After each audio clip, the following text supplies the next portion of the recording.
Praise God. It's good to be with you, Melanie. Pray God's blessing upon you and upon this congregation. Faith, it's an honor to be here. I haven't been with you since you moved, so that's been a long time ago. So I'm grateful to be here and see what God is doing in this place today. As Scott shared with you, we represent Venezuela through Venezuela Now, a nonprofit. My wife, Jane, is back at the table, and we'll be glad to give you a brochure and tell you about the ministry. And also, we've got sunflower seeds back there. If you're a gardener, stop by and get some sunflower seeds and grow a little sunshine this year. Be sure to get some of those. It's a privilege to see some friends here this morning. I welcome you and thank God for your presence. Thank you for being here. If you have your Bibles, turn with me to the Gospel according to Matthew. We'll begin reading in chapter 6 and verse 19 through 21. We sang earlier, it's all about you, Jesus. It's all about you. Well, that means we need to know what he said. And so let's listen to something he said in Matthew chapter 6 and verse 19. Do not store up for yourselves treasures on earth, where moths and vermin destroy, and where thieves break in and steal. But store up for yourself treasures in heaven, where moths and vermin do not destroy, and where thieves do not break in and steal.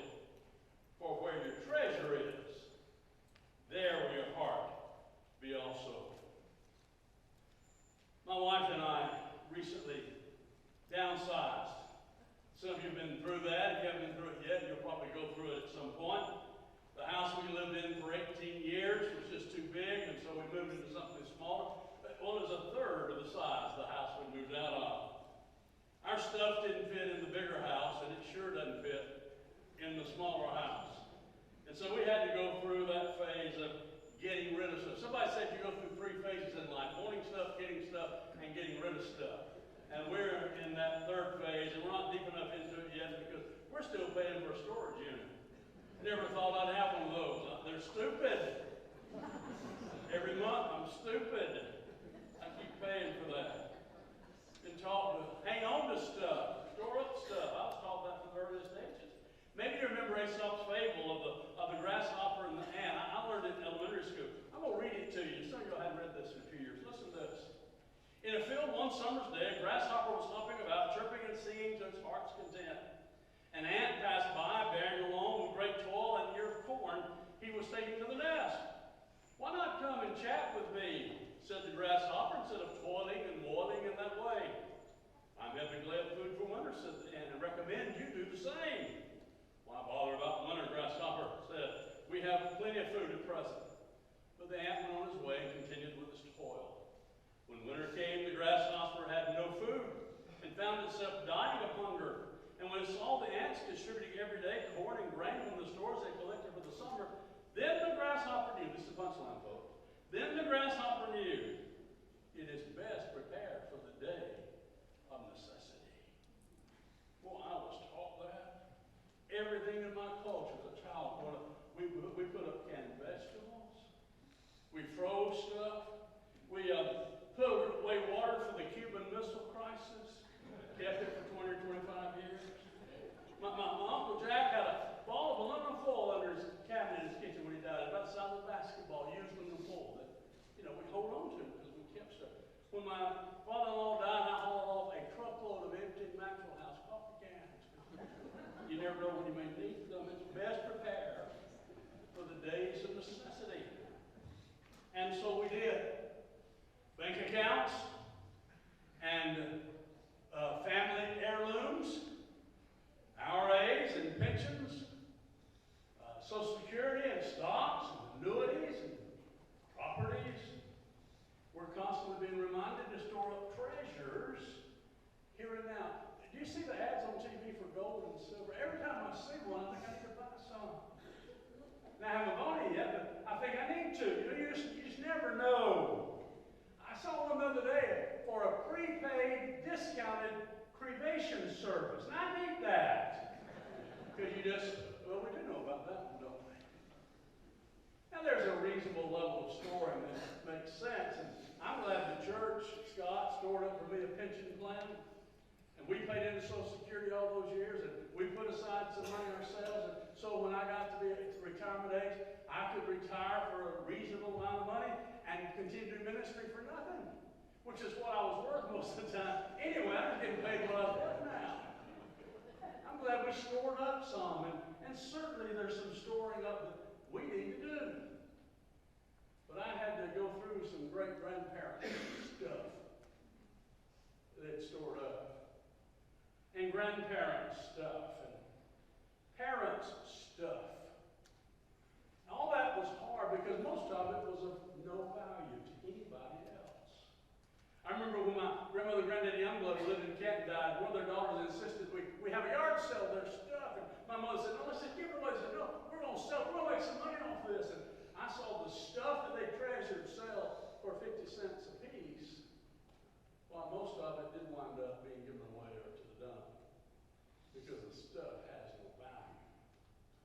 All that stuff, they worked their whole lives to accumulate little value. You see, Jesus understood this when he said, don't store up for yourselves treasures on earth, where moths and vermin destroy, where thieves break in and steal. Now, I haven't had the bad experience of a thief breaking into my house and stealing my stuff. But a thief stole my youth. I mean, coming up the stairs over here, it ain't easy, folks. It used to be easy. I work 4 or 5 hours now. I need a vacation.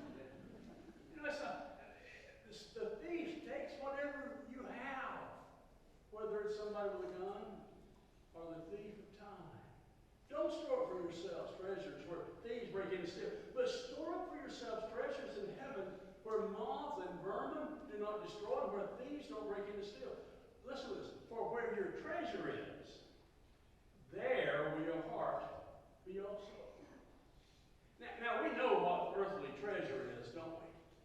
We've got that down. How many of you, don't raise your hand, how many of you have more TVs in your house than people? We know what earthly treasure is. How many of you have more vehicles in the carport than you have drivers in the house? We know what earthly stuff is. We've got that covered. But unfortunately, too many of us are missing an eternal perspective. Jesus tells us to store up heavenly treasures. What are they? Well, the things more valuable than food and clothing and shelter is what they are. More valuable than all the things we've worked for all our lives. More valuable than those things they say you can't live without, food, clothing, and shelter. We've been told to store up stuff that's far more valuable than all the stuff we said to value most highly on earth. They're far more valuable than memories, an expensive vacation, or a luxury car, or a luxurious home.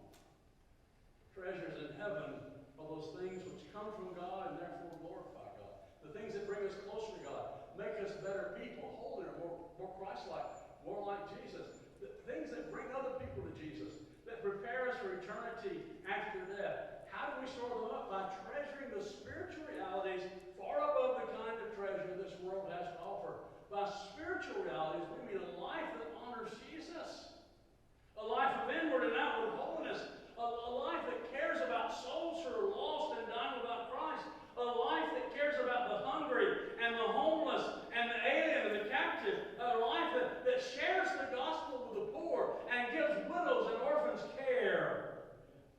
Treasures stored up in heaven. That's our real security. That's our eternal security. Not some prepaid pass to heaven, but treasures we store up there. They're secure there. When I was a teenager, Joel, I had a little bank, built a new bank in Canton across the street, no bank.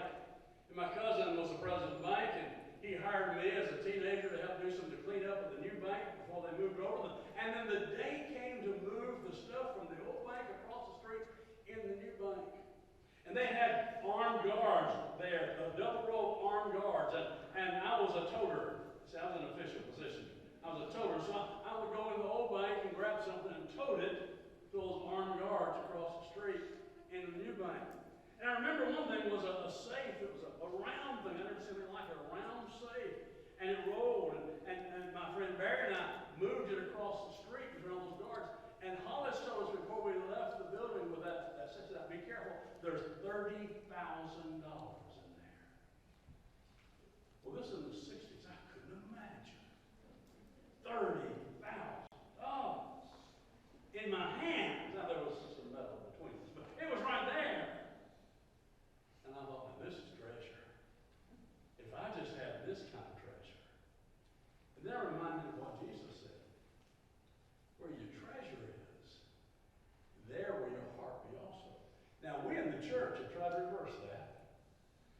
tried to say, now you get people's heart right with Jesus, and the money will take care of itself. Their treasure will take care of itself. That's not what Jesus said.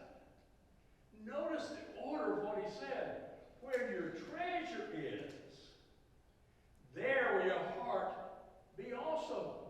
I used to go to some financial planning seminars, and one of the things that were taught by those Christian financial planners was, you look at somebody's credit, a checkbook, back when we owned that checkbook, you look at somebody's checkbook, and I'll tell you where the heart is, by where they spend their money. For where your treasure is, there will your heart be also. You see, the heart follows what we treasure. That's why Jesus said, lay up treasure in heaven. Put your heart on those things that last. Put your heart on those things that matter. Put your heart on those things that make a difference. And it's not food, clothing, and shelter. It's not TVs and cars and vacations. It is feeding the homeless and hungry and caring for the homeless and taking care of widows and orphans. It is sharing the gospel with those who don't know Christ. That's what putting your treasure where Jesus says put it means. Laying up treasures in heaven, for they will last. I received a great legacy. Not a lot of valuable stuff, a lot of junk, but not a lot of valuable stuff. There was no $30,000 sitting in the safe for me. My mama led me to Jesus when I was 8 years old. And all of my grandparents worshiped and served the Lord. And my great-grandparents were devout Christians. And my great-great-grandparents were preachers, Christians. I'm eighth generation Methodist. I was born Methodist. I died Methodist. And I'm a Methodist because of the heritage that I've received. My little country church, Orange Methodist Church, gave me a heritage of faith. My camp meeting, Holbrook camp meeting, gave me a heritage of faith. Reinhardt gave me a heritage of faith. Asbury and Emory and so many heritages that I've received from other people, that I'm the recipient of their gift and their graciousness. And so I have to ask myself, what legacy am I leaving? I've received this. What am I leaving for my children, my grandchildren, my great-grandchildren? What legacy of faith? It won't be in the stuff that we've got in the storage unit. That won't be the legacy that matters. What will matter is a legacy of faith. Have I left them something that will stay through eternity? It will stand the test of time, life, and death, and eternity. I'm not leaving that for them. For the last 25 years or more, Jane and I have had the privilege of turning our attention to a little-known place that most people call Venezuela. It used to be called the Pearl of the Caribbean because of all the oil and wealth there. It was a wealthy country. But for the last 25 years, it's almost been destroyed by political disaster, economic disaster, and hunger, and poverty, and violence, and crime. It's a terrible place now to try to live. So bad that 7 million Venezuelans of the 35 million who are there have fled their country. The recent immigration crisis in the United States has seen our borders overrun with Venezuelans. Most recently, the ones from the prisons have been let loose from Venezuela. An illegal Venezuelan murdered a Methodist preacher's granddaughter not long ago in Athens. And all the news from out of Venezuela for many years has been bad, at least what we've heard in the secular media. And so we've invested 25 years in a place that most folks can't even find on the map. And secondly, most people say it doesn't matter. But we discovered that God loves Venezuelans. God loves them, and He loves them through us. God broke our heart for Venezuela over 25 years ago. And we live to see Venezuelans come to faith in Jesus Christ. In the year 2002, we planted a seminary in Venezuela. Last month, 30 students received their associate in theology degree from the seminary. It's an undergraduate seminary. We've had 150. We will have 150 study there this year, and we'll have classes online. And the seminary is the focus of the ministry in Venezuela. Because when we first started going to Venezuela, we met with pastors and we said, "What can we do to help?" And they said to us, "If you really want to help us, we need a seminary." That was the last thing I wanted to do, start a seminary. I could think of 100 other things would be better than a seminary, but they knew. And the seminary has been the locus of ministry. It's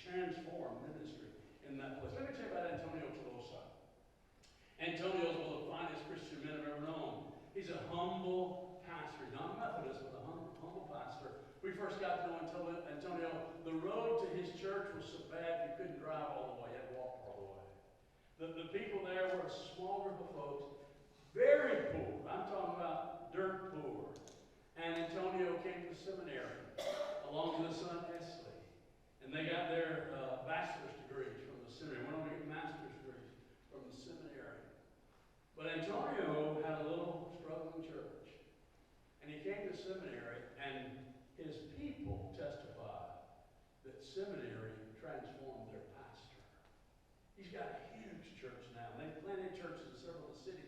He had a gift of healing. He does healing crusades. I know some of you will scoff at that, but I've seen the work. He's done healing crusades. Hundreds and hundreds of folks will come to it because this very humble man has discovered what it means to do all for Jesus. And he pours his life into it. And he learned how to do it in the seminary. I could tell you 100 more stories. In 2007, the Methodist Church in Venezuela was formed. We had 11 small churches. Most of them have 25 or 50 folks in church on Sunday. Last month, they had the annual conference of the Methodist Church of Venezuela, and 2,500 people were there for 3 days celebrating. And there's well over 10,000 Methodists now in those churches in Venezuela. In 2017, a doctor who graduated from the seminary opened the first Protestant medical center in Venezuela on the campus of the seminary, the Wesleyan Seminary, Wesleyan Medical Center in Venezuela. And now there's 6 of them, and this year they'll treat 25,000 patients.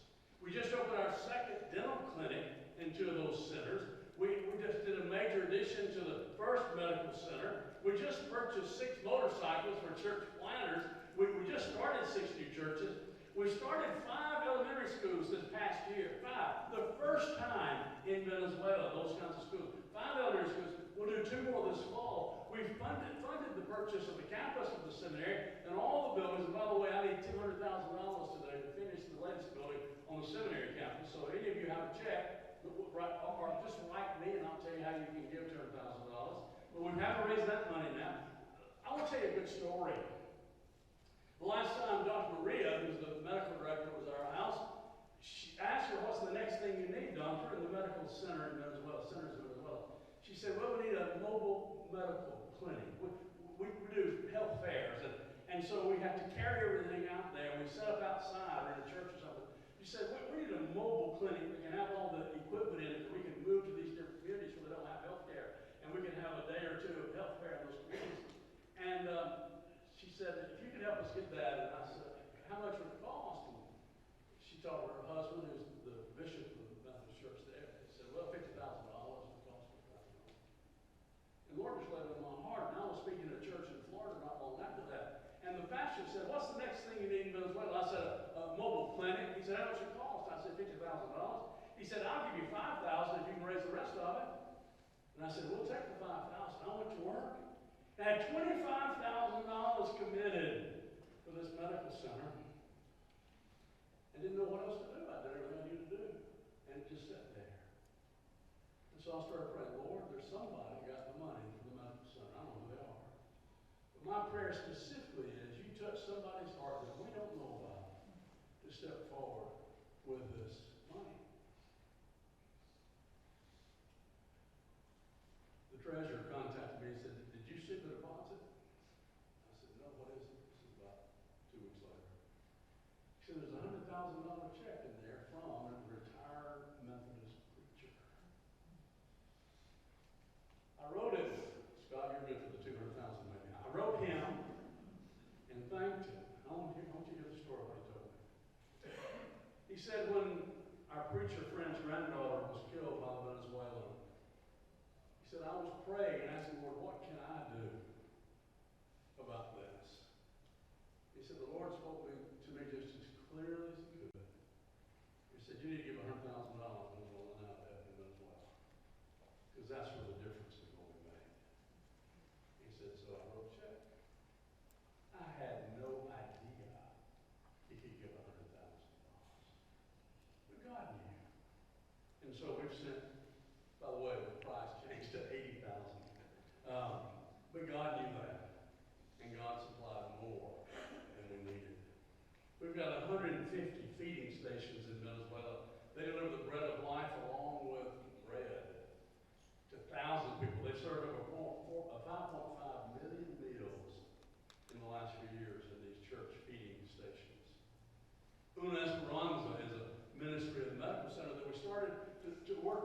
young mothers, especially mothers that didn't have any resources. A lot of them are single, they have no resources. And I'll share with you a testimony. This is a real short video. I want you to watch it. You play that video for me now. This is from a young mother in one of the medical centers expressing her appreciation for this particular ministry. Hola, buenos días. Mi nombre es Angélica Abreu. Tengo 33 años de edad. Bueno, miren, les voy a contar un poquito sobre lo que es la Venezuela Now. Está dentro del Centro Médico Wesley. Una organización súper completa, donde hay muchísimas cosas que a las mujeres venezolanas hoy en día pues nos ayuda muchísimo. Es una organización que nos beneficia tanto en la parte de insumos, en la parte de medicamentos.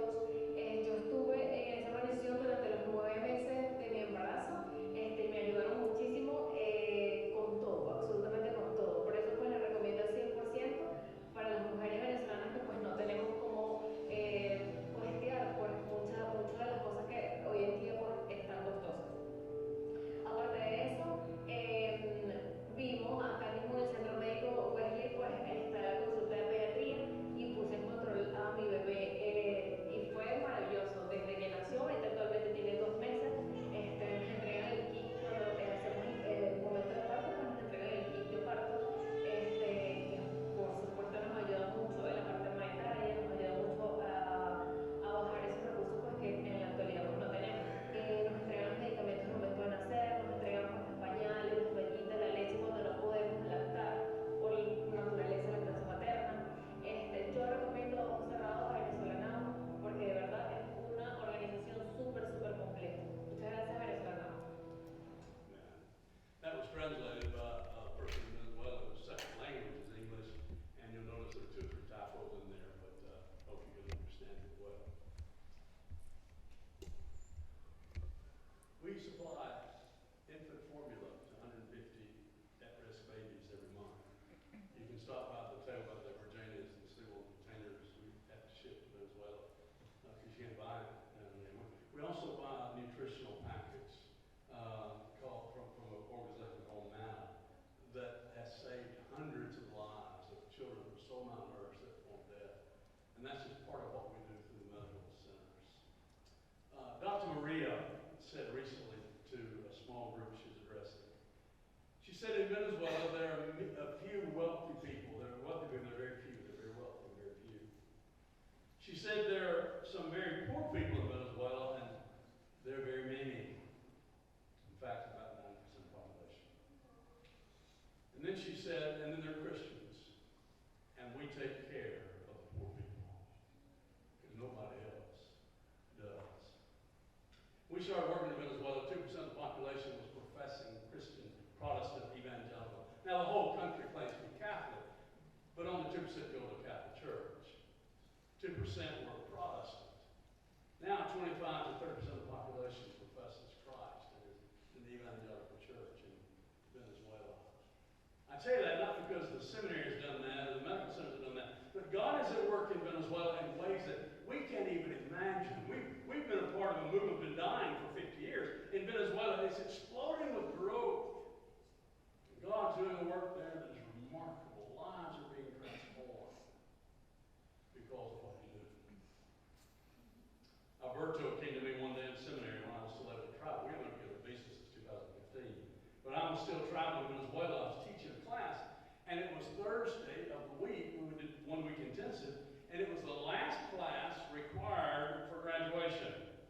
And Alberto had completed all the requirements for graduation except for this one last class. He had to finish it. And he came to me on, I guess it was Monday, and said, Pastor Warren, that's what they call Pastor Warren. I can't say Latham, by the way, because they've called me Pastor Warren. He said, can I miss Thursday's class? Well, I immediately wanted to say, well, no, because we had a policy. You couldn't miss a whole day of class. It's a week of intensive. You could miss a half day on emergency, but you couldn't miss a whole day to get credit for class. And he knew that because it's his last class. And he's asking me if he can miss a whole day of class. God stilled my tongue, which hadn't happened often in my life. Before I could say no, I said, why? He He said, well, I've been doing a discipleship group at such and such a prison. It's in a town about an hour from where he lives. And at that time, it's the most violent men's prison in Venezuela. He said, I've been doing a discipleship class in that prison. Well, immediately I know he's been providing materials for the people in the discipleship class because they don't have anything. I know that he's paying for the bus route to that town because there's no other way to get there and nobody else is paying for it. He's doing all this at his own expense, at his own time, to go to this prison to do a discipleship class. And so I'm thinking, well, this is impressive. He's doing a discipleship class, 10 or 12 people. And he said, I promised them that Thursday they'll graduate and I'll give them all a Bible. And it hit me. He's bought Bibles for 10 or 12 of these graduates. And I was so impressed. And I said, well, that's great. I said, how many do you have in your class? He said, 60. I said, I better make you miss class on Thursday. Because that's what we're about. Reaching people with the gospel. I've told you some of the ways we do that. The stories could just go on and on and on. What I want you to know is every dollar that you invest in Venezuela is multiplied. We've got sunflower seeds back there on the table. I hope you get a pack of sunflowers seeds. If you grow anything, grow some sunflowers. But get you a pack or two and take them and plant them. Because in those tiny little seeds, a great big plant will grow with hundreds of those seeds. And that little packet of sunflower seeds will dress up your whole garden because God multiplies it. I've often said to churches here in the United States that I know what it is to grow a garden in North Georgia because we had gardens when I was a kid. I don't do it anymore. It's too hard, too much work. I don't like work, don't like sweat. So I don't go. But when I was a kid, we had to. Didn't have a choice. And you'd work with little red clay and put the fertilizer on it. I mean, it was hard work. And I remember just being soaking with sweat from working in the garden. I discovered in Venezuela that you could kick the soil, drop a seed, put your hand on it, and it would sprout up and grow and multiply. Didn't take much work at all there because the soil was rich. And I discovered in ministry, Scott, what takes a whole lot of work here and investment bears so much more fruit in Venezuela. And so when I ask people to give for the work in Venezuela, what I'm telling you is let treasure in heaven. You will never see probably the result of what you invest in Venezuela. You'll probably never see that in this life. But I shared with somebody recently, I'm looking forward to the day when I can sit down in the marriage supper of the Lamb with thousands and thousands of Venezuelans in the kingdom of Christ because people like you invest their treasure in heaven. And I'm looking forward to hearing the stories of the folks who said, I had no hope until you shared a cup of soup with me. And you told me about Jesus. And somebody visited me in the hospital and shared the gospel. And someone came out on our street and preached in a microphone where we could hear. And I overheard the gospel. And I became a Christian. And I can't wait to hear those stories. I'll hear them for all eternity. There'll be thousands upon thousands. You see, the ones that we led to Christ, lead others to Christ, and lead others to Christ. And it multiplies. Thousands upon thousands upon thousands. Lay up treasure in heaven. Thank you for your investment in ministry as well through the church.